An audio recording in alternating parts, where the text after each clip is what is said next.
Live from Fargo and serving you on TV, online, and on the go. This is Valley News Live at 5. I have a Pontiac Sunfire, so the front is very front heavy, and so I always bottom out when I hit a pothole. The beautiful March weather that we're experiencing means that pothole season is basically upon us. Thanks for joining us tonight. With the freeze-thaw cycle expected to come in the coming weeks, public works crews are very busy. Valley News Team's Bradford Eric digs into how the infrastructure in the FM area is not so gracefully aging. With plenty of sunshine warming up the valley, the 50 to 100-year-old water mains in Moorhead can be ornery. We've had about 20 water main breaks this year so far. And another line burst just yards from the MSUM campus near 11th Street and 9th Avenue in Moorhead. And then we actually have to break apart the concrete or bituminous overlay and get physically down to the water main because the water main's about 8 feet below usually the road surface. Moorhead Public Service says they have a plan to keep the system young and working. Replace it. About 1 to 2 miles per year of water main has actually reached its end of life, so it's past its design life for usefulness. Water main breaks aren't the only headache as spring arrives. Projected to be well above freezing during the days and well below freezing during the nights. That gets to be conducive to potholes. Fargo Public Works is just starting to gear up for pothole patrols. These are the granite chips that we use in our spray patching machine. But the mercury hasn't risen quite enough just yet, and they're still using what they call cold mix, a tarry, oily substance different from asphalt. Because the asphalt plants aren't open for hot mix. Potholes can be an expensive issue for many drivers around the area. I have a Pontiac Sunfire, so the front is very front heavy, and so I always bottom out when I hit a pothole. Fargo Public Works advises keep your focus on the road this time of year. Avoid the pitfalls of potholes if you safely can. Otherwise, take it slow. Bradford Eric, Valley News Live.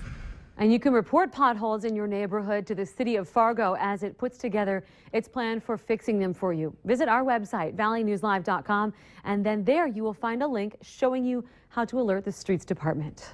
Well, it's been a sunny and somewhat warm day in the valley. I think there are some people without jackets today.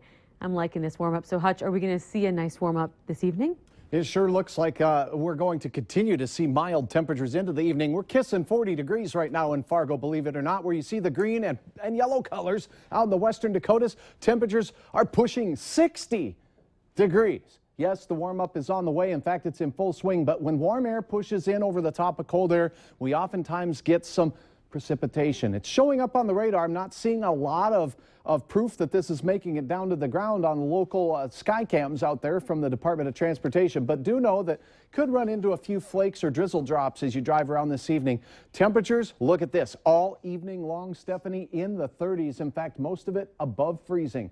A little breezy out there from the south, but I think we can deal with that, and I'll have some temperatures that I am sure that most of you can deal with coming up in the 7-day planner. It's looking mighty toasty. It just feels good to not have to wear that extra scarf or mittens. It does. It's kind of nice to let the long johns air out a little bit. Exactly. Makes sense. Yep. Well, it was quite a scare for some Fargo residents after they heard gunshots just before 8 last night. Police are continuing to investigate the shooting that happened near the Countryside Trailer Court. When officers arrived on scene and searched the area, they found shell casings in the street, but they didn't find any damage. There have been a handful of incidents in this neighborhood in the past few months. Police and property owners have met with people who live there in an effort to get to the bottom of neighborhood feuds and other issues there. A deadly school bus train crash accident near Larimore, North Dakota, may have some more answers. The Highway Patrol tells us that it will release the final report on the crash on Monday. 2 people died in that January 5th accident. Lieutenant Tom Iverson with the Highway Patrol says the report will clearly state all the facts that led up to the crash. And continue to follow Valley News Live online as well on valleynewslive.com to bring you the latest on this on Monday. North Dakota's Attorney General Wayne Stenjum says a decision should be available within a few weeks as to whether the shooting of a Grand Forks man by a UND police officer last weekend was in fact justified. The victim, David Elliott, still recovering from gunshot wounds following a police chase in Grand Forks. The UND officer who allegedly shot him, Jared Broughton, remains on administrative leave while the BCI investigates this. As Valley News Team's Neil Carlson now shows us, it will be a decision based on a lot of information the public has yet to see. Early last Saturday morning, following two separate chases over 2 hours, one of reached speeds of 100 miles per hour. The pursuit of David Elliott, who police say may have been suicidal, ended in Altru Hospital's parking lot. The tires on Elliott's Silverado pickup were flattened, and he was surrounded by officers with guns drawn, who were ordering him to surrender. Without jeopardizing the investigation, there's a lot of different commands they're giving. In general, it's certainly, stop what you're doing. Talk to us, get out of your vehicle, the typical commands that you would get. UND police say that's when Officer Jared Broughton approached the passenger side of Elliott's pickup. Elliott hit the gas, lunged forward, and struck this vehicle, driven by Sheriff's Deputy Andy Schneider. The pickup started lunging forward, started driving forward, and Sergeant Schneider was in front of him and started to back up because he didn't want to get hit head on. And as he did that, the pickup hit him and caused like $4,000 worth of damage to the right front fender. And that's when the shooting happened? After that sometime, yeah. One thing to remember about this entire incident is that there's a very clear record of much of it we're not allowed to see yet.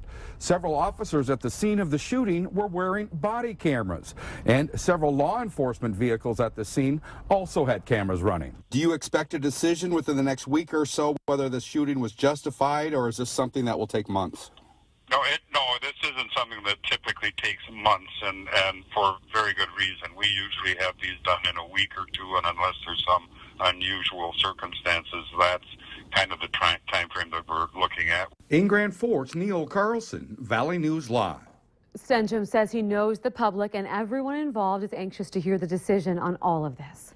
Well, if you ever need help uncovering fraud or corruption in your community, call us. Our whistleblower hotline is available 24/7. Call 701-237-6576. Leave your tip with us, and a member of our investigative team will get on the case and go to work exposing the truth. Lake Park, Minnesota has a new mayor. The city council appointed former mayor and current city council member Keith Zachariasen to the post. Now, he replaces Aaron Whitnable, who stepped down following a number of legal issues and calls for his resignation. The council will have to appoint someone to replace Zachariasen on the council until a special election is held. Zachariasen is 2 years into his 4-year council term. A longtime Fargo favorite is closing its doors. For 92 years, yes, almost a century, Quality Bakery has been providing the community with some sweet treats. Now, the owner of the bakery say that they've been trying to sell the building for about 7 years, and now they've finally done it. The feeling is bittersweet.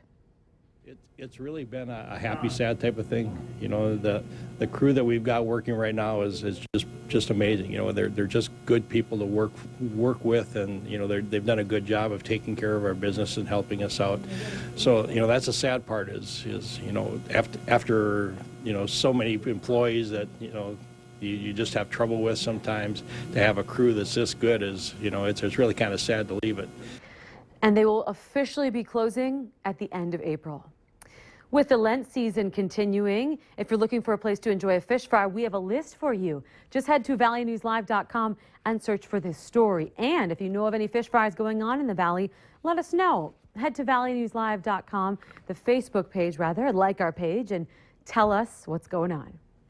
Some members of the Fargo South Point Kiwanis Club were in the spirit of giving and sharing the gift of music. Today, they donated 6 new musical instruments to the Madison Elementary Music Department. And they weren't your typical clarinet or trumpet. These students got a rare treat. Look at that. They are ukuleles. But like most things, it will take a bit of practicing to get the hang of them.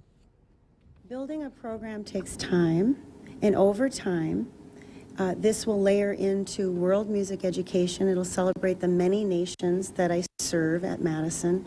Members of the Kiwanis not only make donations to schools, but they also volunteer their time, things like school activities, events, and education programs. Specifically, the BUG program geared toward building students' grades. Well, still ahead for us tonight, Apple Pay. Was it hit by fraudsters? We'll let you know about a hack.